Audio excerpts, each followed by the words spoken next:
Hello students, Sailam. Today we are going to start with the revision of chapter number 1, 2 and 3 as our exams are going to start. You know that we are revising 3 chapters, that is food, where does it come from, then chapter number 2, components of food, and chapter number 3, fiber to fabrics. In today's session, we will combine all these 3 chapters together and we will revise them in short. So, let's begin with chapter number 1, food, where does it come from? Chapter number 1, food, where does it come from? So, children, do you remember what are the different topics that we have studied in chapter number 1? First, we have studied about the definition of food. Then, we have seen why do we eat food. As children, food provides us with the energy, it helps in our growth, in our development, and it prevents us from various diseases. Then we have studied about the sources of food. Then children, next, what are the different sources of food that we have studied? 2 different sources of food are plants and animals. Then we have seen the different parts of the plants which are used as a food. So what are the different parts of the plants that we consume as a food, children? Yes, as the plants are a versatile source of food, so the different parts of the plants like root, stems, leaves, fruits and seeds are consumed by us. As we have also studied the different examples, I hope you have gone through with the different examples. Then we have studied about the milk products. From where do we get milk, children? We get milk from milch animals that are cows, goat, buffalo, camel, yak, etc. So what are the different products or dairy products that can be made from the milk? Answer is butter, ghee, cheese, cottage cheese, paneer, curd, ice cream. Like this, many things are made from the milk. Then we have studied about the different eating habits of animals. Yes, do you remember what are the different eating habits of the animals? According to the different eating habits, animals are categorized into 3 categories: herbivorous animals, carnivorous animals and omnivorous animals. What are herbivorous animals, children? Animals that only consumes plants are known as herbivorous animals. Then we have studied about the carnivorous animals and the animals that completely depends upon the other animal for their food are known as carnivorous animals. Then we studied about the omnivorous animals. And what are omnivorous animals, students? The animals who depend upon both plants and animals for food are known as omnivorous animals. Then we also studied about the scavengers and decomposers. Scavengers and decomposers are the animals who depend upon the dead plants and animals. Then we have also studied about the different examples for the same. Here, children, our chapter number 1 is over. I hope it is clear to you. Then we have also studied about the chapter number 2, components of food. In our chapter number 1, we have seen that we consume a variety of food. So our food consists of different components. What are these different components, children, that are present in our food? Food components present in our food are carbohydrates, proteins, fats, vitamins, minerals, along with the roughage and water. And these components of foods are also known as nutrients.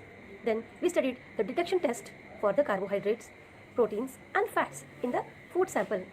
We have also seen different chemicals to carry out these tests. Like to test the presence of carbohydrate in food sample, we used iodine solution. For the detection of proteins we used different types of chemicals, and that are copper sulfate solution and caustic soda solution. Do you remember how we confirmed the test for carbohydrates and proteins? If you observe a change in color, that means in carbohydrates we observe change in color to blue-black color, and in protein change in the color of food sample is to violet color. And for the fats, if we see a translucent oily patch on the piece of paper, that confirms the presence of fat in the food material. Then we have also studied about the different food items that contains carbohydrates, proteins, fats, vitamins, minerals and roughage. And we have also studied about the role of different components of food in a body. Like carbohydrates and fats are known as energy giving food, as it provides us a lot of energy to do our daily work. Proteins are known as bodybuilding foods. Vitamins and minerals protect our body from the different diseases.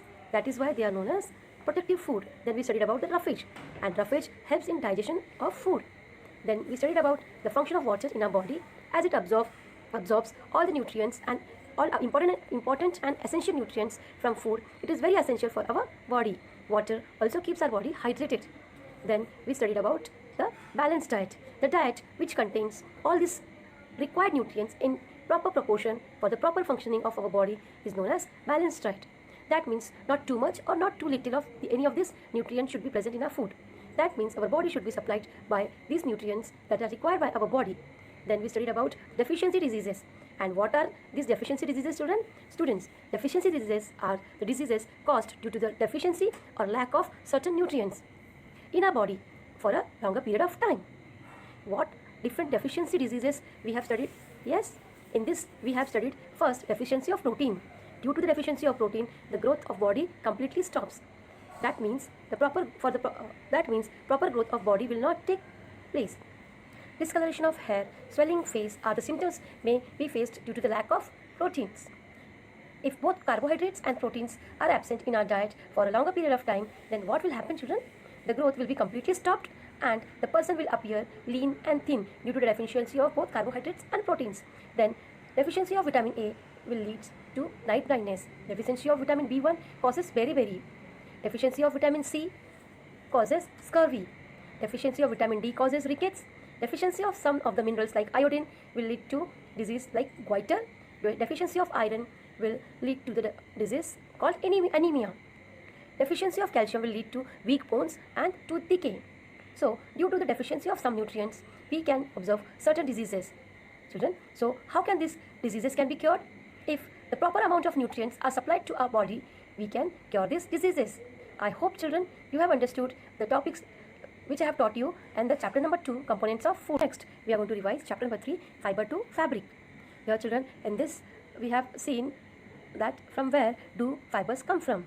Yes, children, fibers can be broadly classified into two categories. That means fiber we get it from the natural sources and from the man-made sources. Like natural fibers, like fibers that come from the plants and animals, that means are found in nature, are called as natural fibers. An example of natural fibers are cotton, jute, silk, wool, etc. Then synthetic fibers or man-made fibers are the fibers that are made of some chemical reactions or substances not found directly in the nature are classified as synthetic fibers. Example including nylon, acrylic, polyester, rayon, etc. Then we have seen variety in the fibers, children. Here in that we have seen what are yarns and what are fibers. Fibers are the thin threads or the filaments which form a yarn are called as fibers. And what are yarns? Yarns are long, twisted and continuous strands composed of interlocked fibers or filaments which are used for knitting and weaving to form clothes. Then in this we have seen how cotton and jute fibers are extracted from the cotton and jute plants. Here, children, as you all know that cotton is cultivated in black soil and it requires warm climate. Then cotton plants bear fruit the size of lemon are called as cotton balls, which burst open after maturing, and the seeds wrapped in the cotton fiber becomes visible. Then cotton is generally picked up by hands from these balls. Then, children, we have seen about the process of ginning. In this process, the cotton seeds are separated from the cotton balls by either by hand or by machines, and that machines we call them as ginning machines. Then, children, here after getting the fiber, then these fibers are compressed to make bundles, and from these bundles this raw fibers are converted into the yarns. Similarly, about the jute plant, jute fibers are obtained from the stem of the jute plant. Unlike cotton, jute is cultivated in rainy season. Some jute producing Indian states are Bihar, Assam and West Bengal. The plant is harvested during its flowering stage. The stems of these harvested plants are then soaked in water for 3 to 4 days or 4 to 5 days. The stems are left to rot and then fibers are picked out by the hands. These processes we call them as retting and stripping. Then, children, we have seen how fibers are converted into yarns. Here we have seen the process of making yarns from fibers is called as spinning. Then we have seen how yarns are converted into fabric. Weaving and knitting are used for the conversion of yarn to fabric. Then, children, in this chapter we have also seen about the topic that is history of clothing materials. In earlier times, when people did not have access or the knowledge of processing fiber, big leaves and the bark of trees were used by the people to cover themselves. After the settlement began in agricultural communities, they learned how to weave. They used grass and twigs to make mats and baskets. Animal hair or fleece and vines were wrapped together to stretch out strands which were then woven into fabric. Here, children, turning point in the history of clothing are weaving and invention of needle. Because of weaving, the fibers ancient people, they are able to convert the fibers into the fabric, and with the help of the needle they sew different kinds of materials together to make clothes. But in those days people were not aware of the process of stitching. They simply used to wrap around the fabric different parts of their body. Even today, unstitched clothes like sari, dhotis, lungis or turbans are widely in use. Dear children, it was with the invention of the sewing needles that people learned how to stitch fibers to make fabric. Dear children, we have done with the revision of these 3 chapters. Now we will see some MCQ questions, and that we are going to solve it now. Dear children, first question is, in which of these states does jute plant grow? And options given to you are Punjab, West Bengal, Tamil Nadu and Kerala. So children, here the correct answer is West Bengal. West Bengal is the state where the jute plants are grown. Next is, some fibers made from the chemical changes are called as, and options given to you are synthetic fibers, natural fibers, then silver, and none of these. So answer is here children, is synthetic fibers. Next question, the root part of the following plants is eaten as food, and that options given in that for this question, options given to you are radish, carrot, B option is potato, ginger, C option is tomato, brinjal, and D option is mint and spinach. Children, here your correct answer is radish and carrot, which are roots. So you are going to click on the option number A. See children, potato and ginger, they are the stems, or we can call them as modified stems. So radish and carrot are the root part of the parts of the plants that we eat. Then the substance is starch that gives blue-black color with iodine when tested. And here children, as we know that the presence of starch represents the blue-black color when the iodine is added to that food substance, and this statement is true. So you are going to click on the option number A. Then next question is, sugar is obtained from, and options given to you are sugar cane, beetroot, both A and B, and D is none of this one. Here children, sugar is obtained from both sugar cane and beetroot. So your answer is option number C, and then you are going to click on the option number C. Next is, dash helps in protecting our body against the diseases, vitamins or proteins. Here children, your answer is vitamin, so you are going to click on the option number A.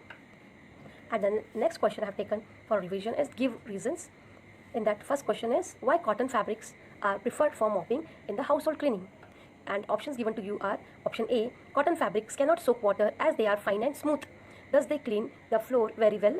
And option B is, cotton fabrics can soak water and they are coarse and rough, thus they clean the floor very well. Here children, option B is the correct one, as we know that cotton fabric soak water as it is coarse and rough. So this property of cotton is used for the cleaning of the floors. Next question is diagram based question. Here children, diagrams are shown to you on the screen, and below that questions are written. You have to read the question carefully and then you have to answer. Your diagram first, in the first, the diagram of corn is shown to you, and question asked to you is, which part of the plant is the above one? Here children, corn is the seed. It is the seed of the corn plant. So you are going to click on the option seed. Then here in the second diagram, this is the diagram of asparagus.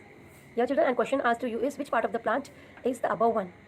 Your options given to you are stem, root, flower and seeds. So here, as we know that asparagus is the stem of the plant that we eat.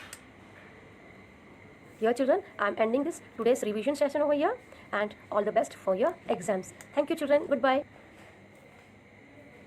Get more milk, pay less.